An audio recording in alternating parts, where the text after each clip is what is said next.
Hi every wise reader.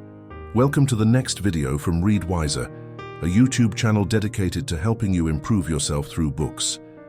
Today, we're diving into William Golding's chilling classic, Lord of the Flies.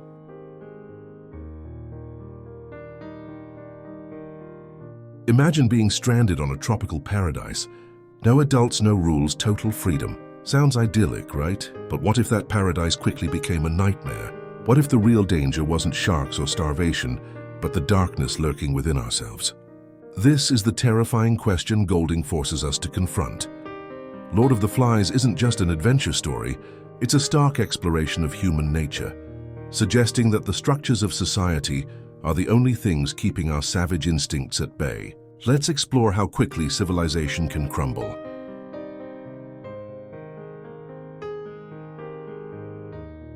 Golding's fable begins with British schoolboys, aged 6 to 12, surviving a plane crash during a wartime evacuation, stranded on an uninhabited Pacific island.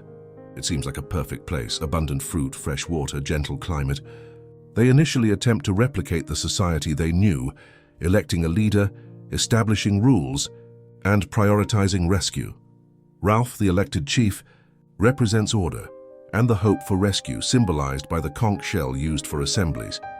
However, this fragile civilization immediately faces a challenge from Jack, the head choir boy, who embodies the primal urge to hunt and dominate.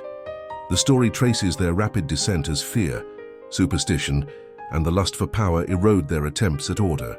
Golding argues this isn't just about lost children. It's a mirror reflecting the inherent defects of human nature that doom all societies, showing that without external constraints, savagery inevitably triumphs. Let's break down how this tragedy unfolds chapter by chapter.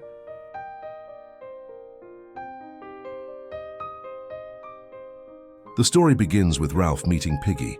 They find a conch shell, and Piggy, representing intellect, suggests using it to call others. Blowing the conch summons the survivors, establishing it as the first symbol of order and authority. Ralph is elected chief, largely due to his appearance and possession of the conch. Jack, leader of the choir, is put in charge of hunting. This initial setup establishes the core conflict between democratic order, Ralph, and autocratic, primal urges, Jack.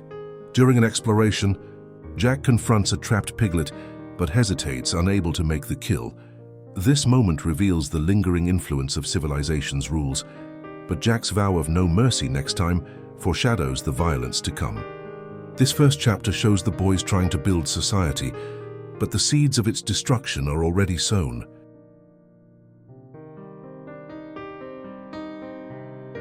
In the second chapter, the boys' attempts at order clash violently with irrational fear and impulsivity. Ralph tries to establish rules using the conch, but the meeting is derailed when a little one introduces the fear of a beastie, or snake thing. This marks the first externalization of their inner anxieties. Ralph proposes a signal fire as their link to rescue, a rational plan. However, Jack immediately leads a chaotic rush to the mountain, abandoning order. They impulsively use Piggy's glasses, representing science and intellect, to start the fire, but create an uncontrollable blaze that scorches the island. Tragically, the boy who first mentioned the beastie disappears, likely killed in the fire. This chapter demonstrates how easily their attempts at civilization are overwhelmed by fear and recklessness, leading directly to their first loss.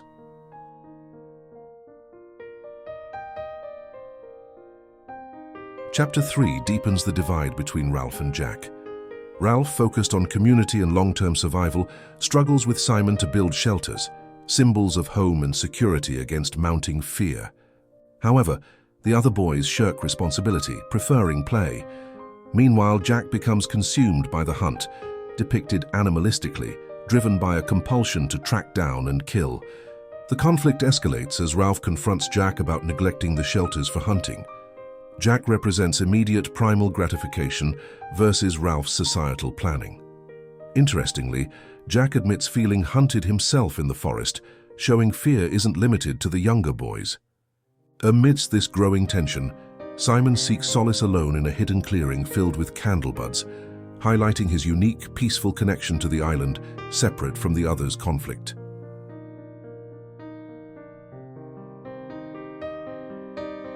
Chapter 4 is a crucial turning point. The allure of savagery intensifies, directly undermining their hope of rescue.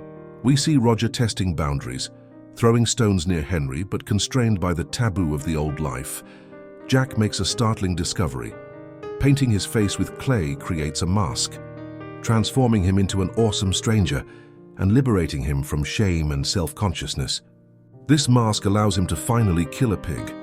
The hunters return chanting, "Kill the pig, cut her throat, spill her blood," lost in their success.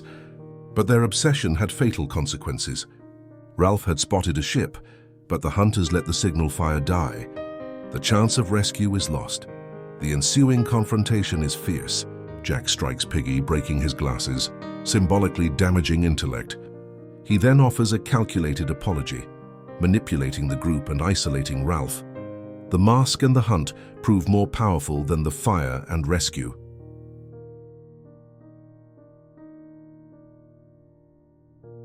Civilization collapses decisively in Chapter 5. Ralph calls a serious evening assembly, not for fun but business, desperate to restore order regarding sanitation, shelters, and the vital signal fire. But the meeting unravels into chaos over the escalating fear of the beast. Percival suggests the beast comes out of the sea, transforming it into an unknowable terror from the deep. Piggy pleads for rationality, asking, "What are we? Humans or animals? Or savages?" Simon attempts his profound insight, suggesting maybe it's only us, that the beast is their own inherent evil, mankind's essential illness. He is immediately shut down with ridicule. Jack then completely rejects the rules and the conqueror's authority, shouting bollocks to the rules. He leads most boys away in a wild dance, shattering the assembly and leaving Ralph's leadership broken. Reason has failed. Fear and savagery are winning.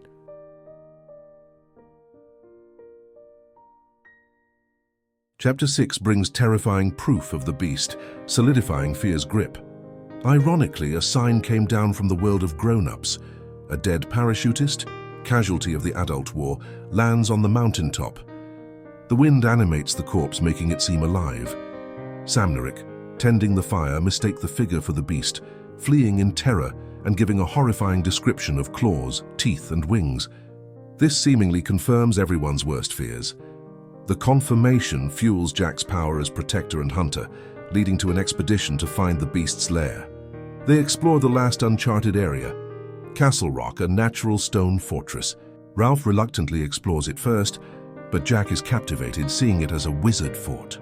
The focus shifts decisively from rescue to defense and tribalism.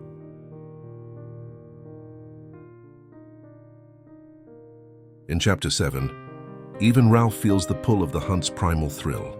While tracking the supposed beast, he strikes a boar with his spear, feeling fright and apprehension and pride.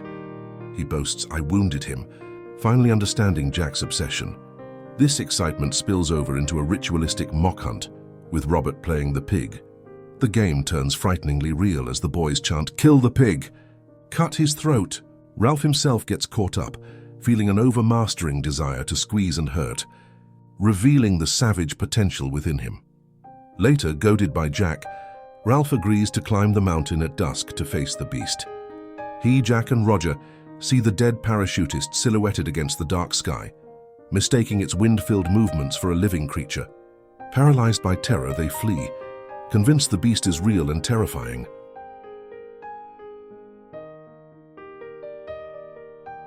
Chapter 8 marks the final split and the novel's thematic core revelation. Jack fails to overthrow Ralph democratically and storms off, declaring, "I'm not going to play any longer. I'm going off by myself," forming his own savage tribe. Jack's tribe indulges in a brutal hunt, killing a nursing sow in a frenzy.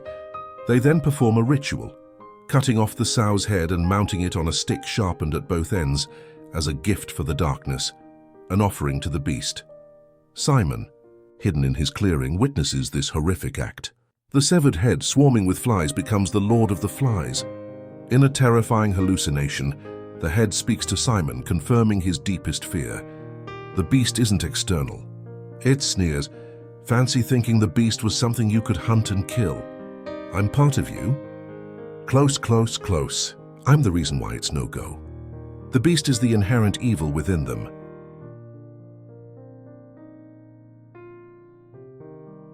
Chapter 9 delivers the story's tragic climax, the murder of Simon. Recovering from his vision, Simon understands the truth. He climbs the mountain, finds the dead parachutist, the source of the beast fear, and realizes he must tell the others. He gently frees the tangled lines.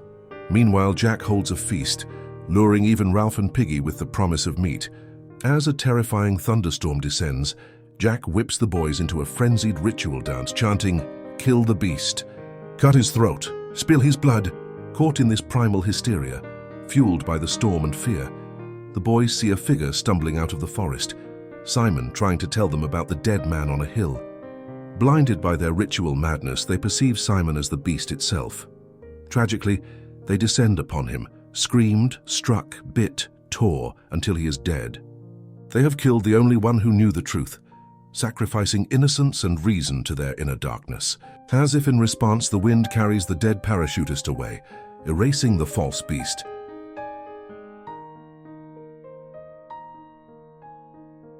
The aftermath of Simon's murder dominates Chapter 10. Ralph is devastated, confronting Piggy. That was murder. But Piggy, terrified, insists it was an accident born of darkness and fear, desperately creating a narrative of denial. "We was on the outside. We never done nothing. We never seen nothing." Samneric joined this pact of silence. Civilization is reduced to Ralph, Piggy, and the twins, huddled together, admitting the fire now serves also as a comfort against the dark. Meanwhile, Jack rules Castle Rock as a tyrant, reinforcing his power through fear and arbitrary violence, having beaten Wilfred for unspecified reasons. The fragile remnant of Ralph's group faces a brutal reality check when Jack, Roger, and Maurice raid their shelter at night. The attack is vicious, but the objective isn't the conch, symbol of the now dead order. They came for something crucial: Piggy's glasses, the power to make fire. Savagery has stolen the last tool of reason and hope.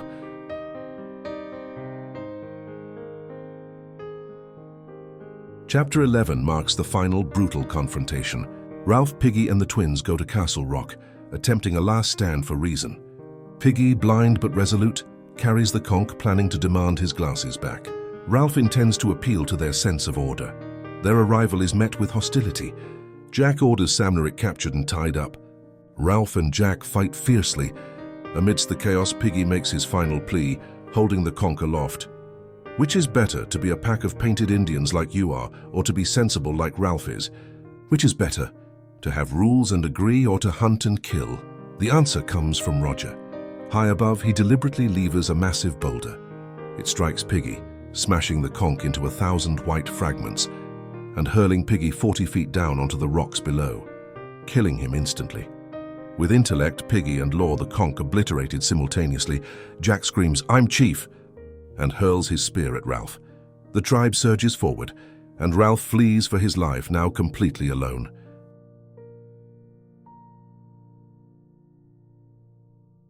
The final chapter reduces Ralph to hunted prey. He learns from Samneric that the tribe plans to hunt him the next day like a pig, with Roger having sharpened a stick at both ends, presumably to mount Ralph's head. The hunters flush Ralph out by setting the entire island ablaze, a suicidal act destroying their own resources. Driven by hopeless fear, Ralph runs through the inferno towards the beach. Bursting onto the sand, he collapses at the feet of a British naval officer. Rescue arrives, but it's deeply ironic.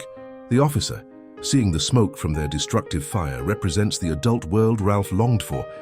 Yet his uniform is that of war, and he casually dismisses the boys' nightmare as fun and games. He chastises them for not putting up a better show, failing to see their savagery reflects the very adult conflict he's engaged in. Confronted by this devastating irony and the full weight of their fall, Ralph finally breaks down, weeping for the end of innocence, the darkness of man's heart, and the fall through the air of the true wise friend called Piggy.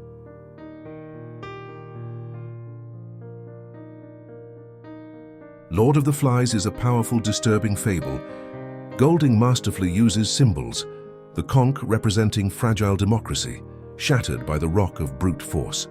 Piggy's glasses symbolizing intellect, stolen and broken. The signal fire representing hope, extinguished by primal desires. And the Lord of the Flies embodying the inherent evil the boys couldn't escape. Through Simon's tragic insight, and Piggy's horrific death. The novel argues that the beast isn't external but internal, mankind's essential illness. The boys' descent wasn't caused by the island. The island merely stripped away the veneer of civilization, revealing the darkness beneath. The climax isn't just Piggy's death, but Ralph's final, heartbreaking realization. The naval officer's arrival isn't salvation. It's a mirror. His inability to comprehend the horror underscores the novel's bleak message. The adult world, with its organized warfare, is no different. The darkness of man's heart is universal, a chilling reminder that the structures we build are constantly threatened by the savagery within.